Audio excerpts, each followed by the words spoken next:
படை போர் புக்கு முழங்கும் அப்பாஞ்ச சன்னியமும் பல்லாண்டே. அற்புதமாக திருப்பல்லாண்டிலிருந்து ஆரம்பிச்சு அவ ரெண்டு பேருக்கும் ஆச்சரியமாக 4000 துவங்கி வச்சார் ஸ்ரீமன் நாதமுனிகள். அந்த ஸ்ரீமன் நாதமுனிகள் எந்தைய தினம் தொடங்கி வச்சாரோ அவளுக்கு சொல்லிக் கொடுத்தாலோ அதுக்கு பிறகுதான் அரையர் சேவை அப்படிங்கிறது பிரசித்தமாக ஆச்சு.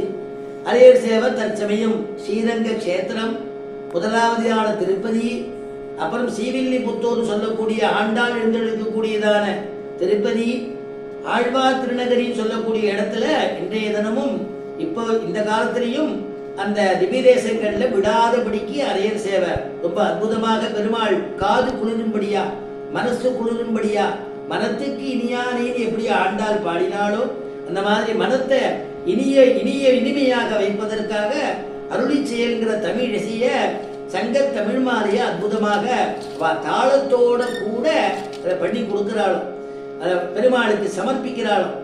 அதனாலதான் நம்முடைய ஆளவந்த நம்முடைய நாதமுனிகள் சொல்லும் பொழுது காலம் வலம்புரி என்ன நற்காதல் அடியவர்க்கு,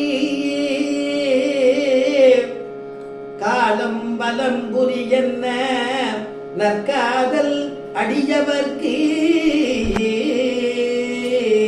தாளம் வழங்கி தமிழ்மறை இன்னிசை தந்தவள்ளல், மூளும் தவநெறி மூட்டிய நாதமுனி கடலே, மூளும் தவநெறி மூட்டிய நாதமுனி கடலே,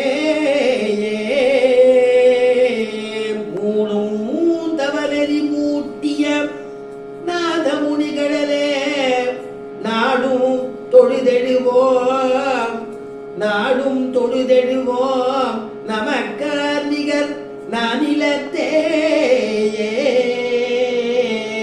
காலம் பலம்புரி என்ன ஆச்சரியமான சுவாமி தேசிகன் நம்முடைய ஆச்சாரியன் சாதிக்கிறார். காலம் வளம்புரி என்ன நற்காதல் அடியவர்க்கு, தாளம் வழங்கி தமிழ்மலை இன்னிசை தந்தவள்ளல். வெறும் அருளிச்செயல் சொன்னா போறாராம், தாளத்தோட சொல்லணுமா. அதான் முதல்ல இன்னைக்கு நாதமுனிகள் திருநேஷத்திரமா இருக்குங்கிறதுக்காக நான் தாளத்தை எடுத்துட்டு இருக்கேன். சட்ட முன்ன பின்ன போட்டாலும் க்ஷமிச்சுக்கணும்னு பிரார்த்திச்சுக்கிறேன். அதனால முதல் நாதமுனிகளுடைய அனுகிரகத்துல அடியனுக்கு வரட்டுமேனு ஒரு ஆசை. அதனால அடியனுடைய குருநாதர் கல்யாணபுரம் ஆறாவதாச்சார் சுவாமி இந்த மாதிரி அவ என்ன உபன்யாசத்துக்கு சொல்லியிருக்கான்னு